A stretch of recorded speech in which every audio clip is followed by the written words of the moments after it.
Here's something nobody talks about at family dinners, but everyone's thinking about. There's a quiet conversation happening behind closed doors in living rooms across the country.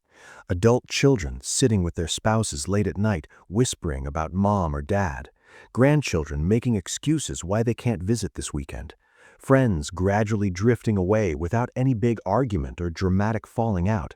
Just silence. Just distance. And here's the heartbreaking part. The person at the center of it all, the parent, the grandparent, the friend, they have no idea why it's happening. They feel the loneliness, they notice the gap, but nobody's telling them the truth. Nobody's brave enough to say what's actually going on. So let me ask you something, and I want you to really sit with this question. What if the very things you think are keeping you connected to people are actually the walls pushing them away? What if the habits you've developed over the years, the patterns that feel completely normal to you, are creating an invisible barrier between you and the relationships you treasure most? Today, we're going to talk about something uncomfortable but absolutely necessary. Not to shame anyone, not to point fingers, but because you deserve to know the truth. Because isolation in your golden years isn't inevitable, it's often preventable, and it starts with awareness. Let me tell you about Margaret. She's 78 years old, lives in a beautiful home she's maintained for 40 years, and she's completely baffled. 5 years ago, her kitchen table was the gathering place for the whole family. Sunday dinners were non-negotiable. Her grandchildren would run through the door without knocking. Her daughter called her 3 times a week just to chat. Now, her daughter visits once a month, stays for exactly 1 hour, and spends most of that time checking her phone. The grandkids wave from the car but rarely come inside, and Margaret lies awake at night wondering what she did wrong. Here's what Margaret doesn't see. She doesn't see that her Sunday dinners, which used to be filled with laughter and stories about everyone's week, have slowly transformed into something else entirely. Now they're platforms for criticism. Your daughter mentions she's tired from her new job, and Margaret immediately launches into a lecture about how people today don't know what real work is. Her grandson talks about his passion for digital art, and Margaret dismisses it as not a real career, not like the trades or professions of her generation. She doesn't mean to hurt anyone. In her mind, she's being helpful. She's sharing wisdom. She's preparing them for the real world. But what her family experiences is completely different. They experience judgment. They experience the message that nothing they do is ever quite good enough. They experience the exhausting reality that they can't share anything authentic without it being critiqued, compared to the past, or corrected. So slowly, without any big confrontation, they just stop sharing. They stop coming. They protect themselves the only way they know how, with distance.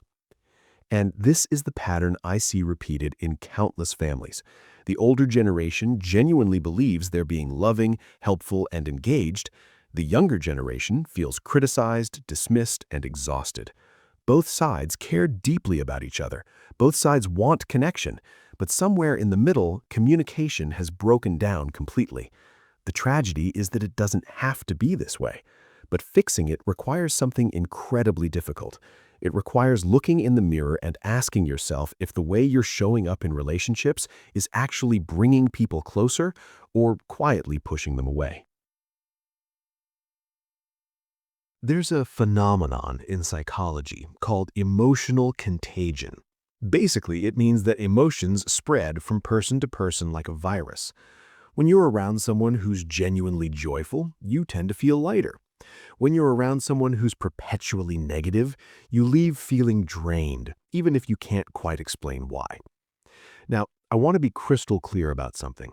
Getting older is hard. Your body doesn't cooperate the way it used to. You've experienced losses that younger people can't fully comprehend. You're watching a world change in ways that sometimes feel alienating. You have every right to your feelings, every single one of them. But here's the crucial distinction. Feeling your feelings and processing them is healthy and necessary. Making every single interaction with other people about those negative feelings is what creates the problem. Let me paint you a picture. Your son calls you on Tuesday evening. He's had a long day at work, he's stressed about his mortgage, and his youngest just brought home a report card that's concerning. But he calls anyway because he loves you and wants to check in. You answer the phone, and within 30 seconds, you're off to the races. The weather's terrible and it's making your arthritis flare up. Your neighbor's dog won't stop barking. The news is depressing. Your doctor's appointment got rescheduled and now you have to wait another 2 weeks. The grocery store raised prices again. Your back hurts. You didn't sleep well. The mail was late. Your son listens. He makes sympathetic sounds. He tries to offer suggestions, but you shoot them all down because you've tried everything and nothing works. 20 minutes later, the call ends. Now, here's the question. How does your son feel? He called hoping for connection, maybe even hoping to share his own stress and get some encouragement from a parent he respects. Instead, he just absorbed 20 minutes of problems he can't solve. He hangs up feeling more depleted than before he called. And here's what happens next time. When he sees your name on the caller ID, he hesitates. Maybe he lets it go to voicemail. Maybe he calls back the next day instead of right away. Not because he doesn't love you, but because he's protecting his own mental and emotional energy. Multiply this pattern across weeks, months, years. Multiply it across every relationship you have. Your daughter, your neighbors, your friends at church or the community center. What you end up with is a life where people start avoiding you, not because of who you are fundamentally, but because of the energy you consistently bring to every interaction. The devastating part is that this creates a vicious cycle. You feel lonely and isolated, which makes you more negative, which pushes people further away, which makes you feel more lonely. Round and round it goes. Breaking this cycle doesn't mean pretending everything's fine when it's not. It doesn't mean suppressing your genuine feelings or putting on a fake smile. What it means is developing the self-awareness to ask yourself before every conversation, what am I bringing to this interaction?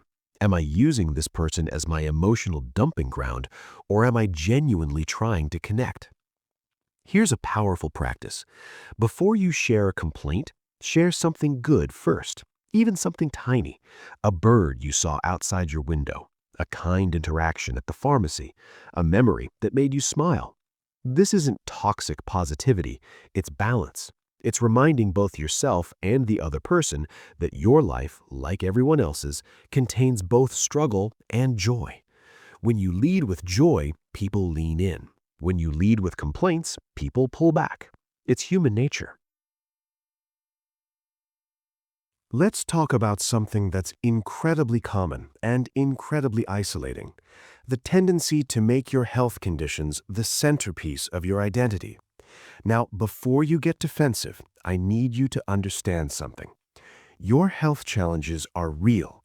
They're significant.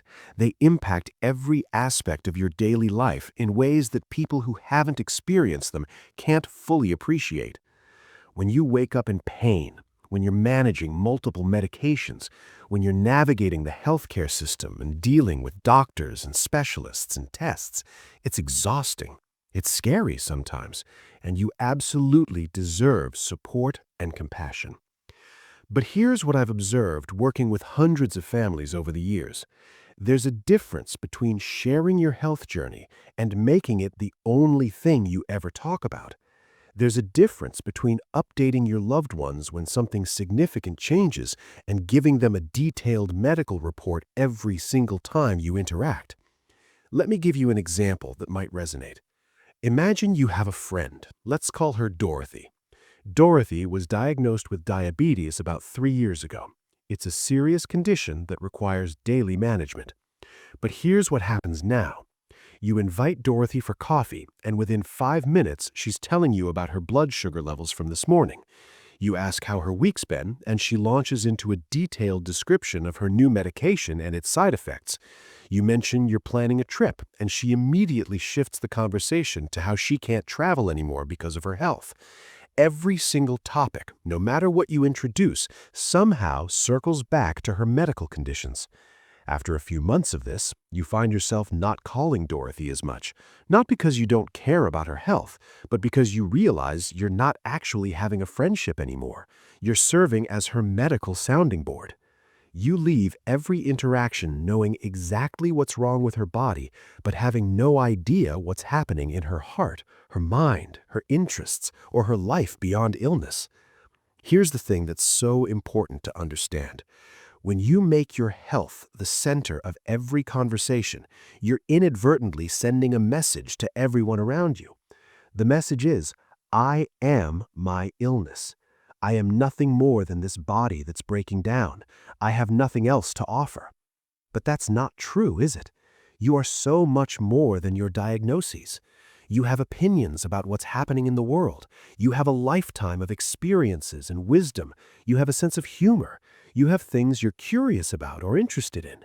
You have relationships and connections that matter. But when all you talk about is your medical conditions, people forget about all those other dimensions of who you are. They start to see you one-dimensionally, as the sick person, the patient, rather than as the full, complex human being you actually are. Here's what I've seen transform relationships almost immediately: making a conscious decision to follow what I call the 1 to 3 rule. For every one health-related thing you share, make sure you're sharing 3 non-health-related things. Talk about a book you're reading or an audiobook you're enjoying. Share your opinion on something happening in your community. Ask questions about the other person's life and actually listen to their answers. Tell a story from your past that's funny or interesting but has nothing to do with your current health. Show interest in a hobby, even if you have to adapt it to your current abilities. I know a woman named Elaine who completely transformed her relationship with her adult children through this simple shift. She has significant arthritis and uses a walker, but she stopped making that the headline of every conversation. Instead, she joined an online book club and started conversations about the books she's reading. She watches cooking shows and texts her daughter recipes she thinks she'd like, not because she can cook them herself anymore, but because she knows her daughter enjoys cooking. Her son is into photography, so she asks him about his latest projects and actually remembers the details for next time.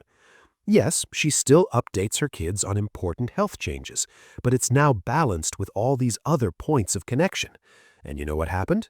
Her kids started calling more, started visiting more, because they're not just checking on a patient anymore. They're connecting with their mom, who happens to have health challenges, but is still fully engaged with life. Here's a hard truth that's going to make some people uncomfortable. The longer you live, the more convinced you can become that your way of doing things is the right way, the only way. You've got decades of life experience, and that experience has taught you what works and what doesn't. You've developed systems and routines that make sense to you. You've formed strong opinions based on everything you've lived through. And there's value in that, real value.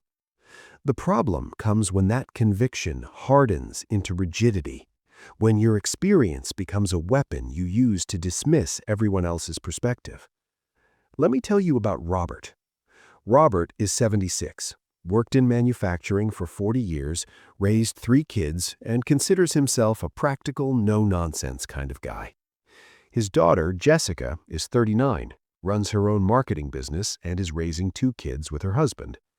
Jessica's parenting style is different from how Robert raised her. She talks to her children about their feelings more. She uses timeouts instead of the stricter discipline Robert employed. She limits screen time but lets them have iPads for educational games. She feeds them organic food when possible and is vegetarian herself. Every time Jessica visits, Robert has something to say. He questions her parenting choices, usually framed as just asking questions or trying to understand. He makes comments about how kids today are too soft, too sheltered. He tells stories about how he was raised, with the clear implication that it was superior. He criticizes the cost of organic food and suggests she's wasting money. He rolls his eyes when his grandchildren talk about their emotions instead of just toughing it out. In Robert's mind, he's being helpful. He's trying to save his daughter from making mistakes. He thinks he's offering the wisdom of experience. But here's what Jessica experiences. Every visit feels like a critique of her entire life. She can't make a single parenting decision without it being questioned or compared unfavorably to the past. She feels like her father doesn't respect her as a capable adult. She feels like he doesn't trust her judgment. And most painfully, she feels like nothing she does will ever be good enough in his eyes. So what does Jessica do? She stops visiting as often. She stops sharing details about her parenting decisions. She keeps conversations superficial and safe. She protects herself and her children from the constant criticism. And Robert sits at home wondering why his daughter has become so distant, completely unaware that his rigidity is building the wall between them brick by brick. Here's what rigidity really is. It's fear wearing the mask of certainty. When the world is changing rapidly, when you don't understand new technologies or new social norms, when things feel chaotic and unfamiliar, clinging to what you know feels safe. Insisting that your way is right feels like maintaining some control in a world that's spinning beyond your grasp. But that safety comes at a tremendous cost. It costs you connection. It costs you the opportunity to learn and grow. It costs you the chance to see your children and grandchildren as competent adults with their own wisdom. The antidote to rigidity is curiosity. Instead of saying, "That's not how we did things," try asking, "Tell me more about why you chose to do it that way." Instead of immediately offering advice, try asking, "Have you thought about what you want to try?"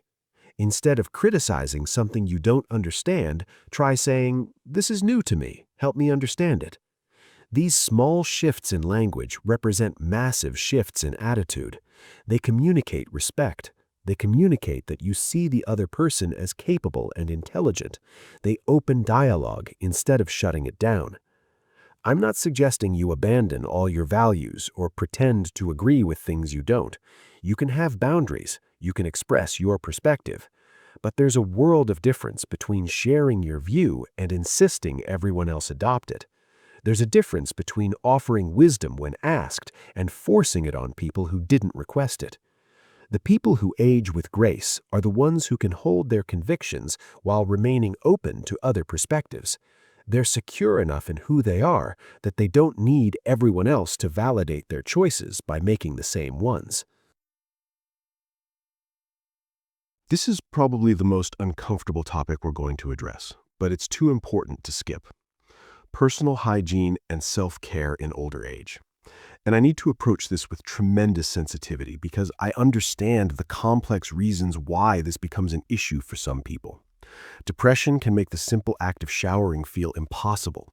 Physical limitations can make grooming difficult. Cognitive changes can affect awareness of hygiene needs. Grief and loss can strip away the motivation to care for yourself. Financial concerns might make you ration hot water or put off buying new clothes. All of these reasons are valid and worthy of compassion. But here's the reality we have to face. When hygiene and self-care decline noticeably, it creates a barrier in relationships that's almost impossible to overcome. People want to hug you, but the smell of unwashed clothes makes them keep their distance. Grandchildren want to sit close to you, but they instinctively pull away. Visitors come less frequently, and when they do come, they don't stay long. Nobody says anything because it feels too cruel, too awkward, too hurtful, but the distance grows anyway. Here's what I want you to understand. Maintaining basic hygiene isn't vanity. It's not about looking perfect or impressing anyone. It's about dignity. It's about signaling to yourself and to the world that you still matter, that you're still here, that you're still engaged with life. When you stop caring for your physical self, it's often a sign that something deeper is happening emotionally or mentally. And that's exactly when you need support, not isolation. If you're struggling with self-care, I'm not here to shame you. I'm here to tell you that help is available and asking for it is a sign of strength, not weakness. If showering has become physically difficult, there are tools that can help. Shower chairs, grab bars, long-handled scrubbers. If it's become overwhelming because of depression, that's a medical issue that deserves treatment. Talk to your doctor, consider therapy. If it's about mobility or vision, occupational therapists can teach you adaptive techniques. And if someone you care about gently mentions that you might need some help with self-care, please try not to react with anger or defensive. I know it's humiliating. I know it feels like losing your independence, but that person cares enough to have an incredibly difficult conversation with you. They're trying to help, not hurt. Listen to them, thank them for their courage, and then take action. For those of you who are maintaining your self-care, I encourage you to think about it as an act of love, not just for yourself, but for everyone who cares about you. When you put on clean clothes, brush your teeth, comb your hair, you're saying, I respect myself and I respect you enough to show up as my best self. That matters more than you might think. Let's talk about the elephant in the room, the massive generational divide that's creating distance in families everywhere. And at the center of this divide is often technology. I can already hear some of you thinking, here we go, another lecture about how old people need to get with the times. But that's not what this is. I want to talk about what's really at stake when we completely resist adapting to the changing world. Technology isn't just about gadgets and apps. It's become the primary way people communicate, share their lives, and stay connected. Your grandchildren don't send letters anymore, they send texts and photos through apps. Your children don't call to share news, they post it on social media. Your friends don't organize in-person gatherings as much, they coordinate through group chats. If you've completely opted out of these technologies, you're not making a statement about the good old days, you're choosing isolation. Now, I'm not saying you need to become a tech expert. I'm not saying you need to understand every new platform or trend, but I am saying that refusing to learn even the basics is refusing to meet your loved ones where they are. And when you consistently refuse to meet people where they are, they eventually stop trying to bridge the gap. Let me tell you about two men, both in their early 70s. The first man, let's call him Tom, absolutely refused to get a smartphone. He said they were too complicated, too expensive, unnecessary. His children tried to teach him several times, but he got frustrated and gave up. Now, when his grandchildren visit, they're on their devices because that's their world, and Tom sits there feeling left out and resentful. He complains that they're always on their phones, but he's done nothing to understand why or to find a way to connect with them through their interests. The second man, Arthur, also found technology intimidating, but when his daughter offered to teach him, he said yes. It was hard, he made mistakes, he had to ask the same questions multiple times, but he kept trying. Now he video calls his grandchildren twice a month. He sees their artwork and school projects that they share digitally. He texts them encouraging messages. He still doesn't understand half of what these devices do, but he understands enough to stay connected. And his relationship with his grandchildren is thriving because of it. Here's the deeper truth. When you resist learning new things, you're not just resisting technology, you're signaling that you've stopped growing, that you've decided the world has moved beyond you and you're just waiting out your time. That's heartbreaking because you have so much life left to live. Learning new things, even things that are difficult and frustrating, keeps your brain active. It gives you confidence. It opens up possibilities.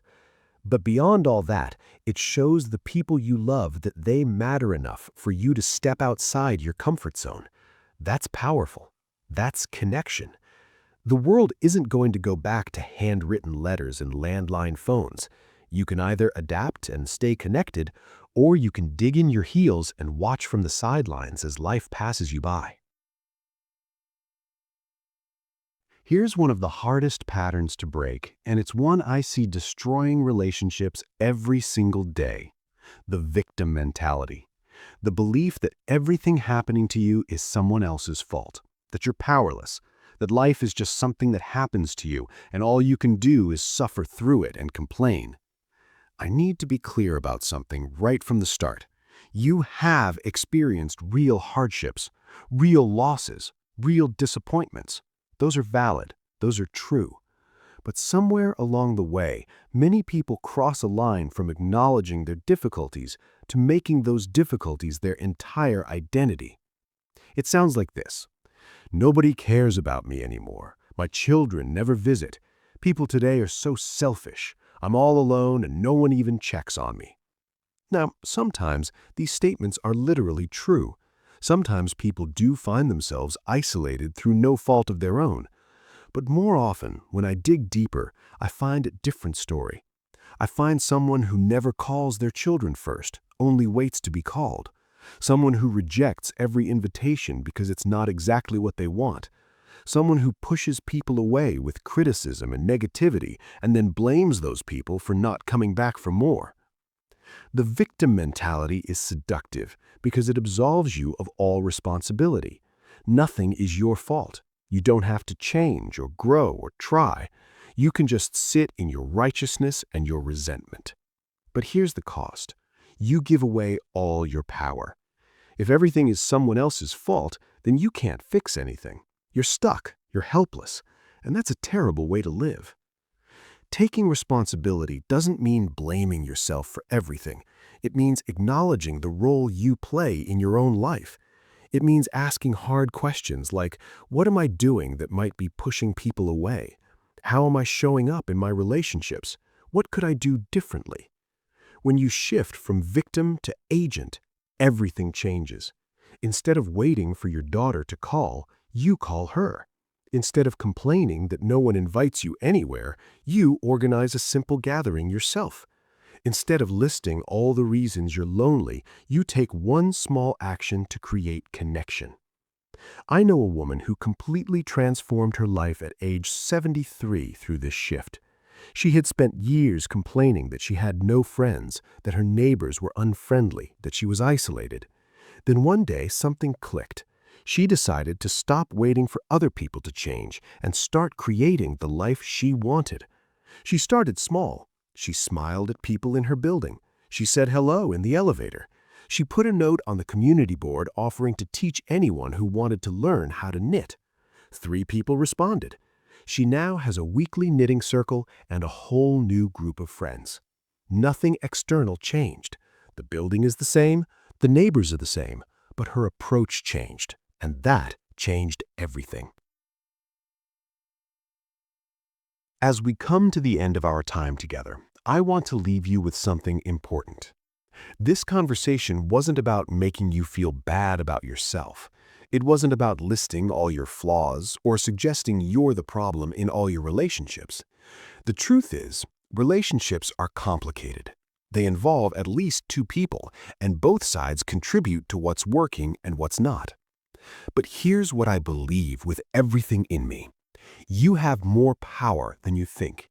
You have more agency than you've been told. You are not stuck. You are not beyond growth. You are not too old to change or to learn or to create better relationships. Every single day, you get to choose who you want to be. You get to choose what energy you bring to your interactions. You get to choose whether you're building bridges or walls. The most inspiring older adults I've ever met aren't the ones who had easy lives or perfect health or ideal circumstances.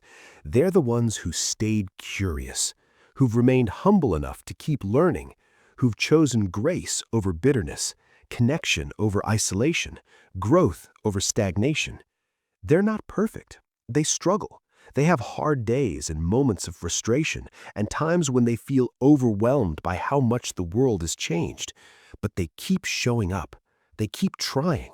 They keep choosing love over fear. That's what I hope for you. I hope you'll take one thing from this conversation, just one pattern we've discussed, and spend this week paying attention to it in your own life. Notice when it shows up. Notice how people respond. And then just try to do something different. You don't have to overhaul your entire personality. You don't have to become someone you're not. Just one small shift. One conversation where you lead with curiosity instead of criticism. One phone call where you ask more questions than you give advice. One interaction where you share something joyful before you share something difficult. Your golden years can be exactly that. Golden. Full of meaningful connection, deep relationships, and the peace that comes from being truly known and loved. But that kind of life doesn't happen by accident. It happens through intention, awareness, and the courage to keep growing until your very last breath. You've got this.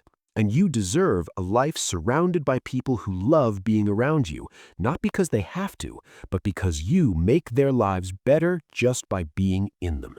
That's the goal. That's the dream. And it's absolutely within your reach.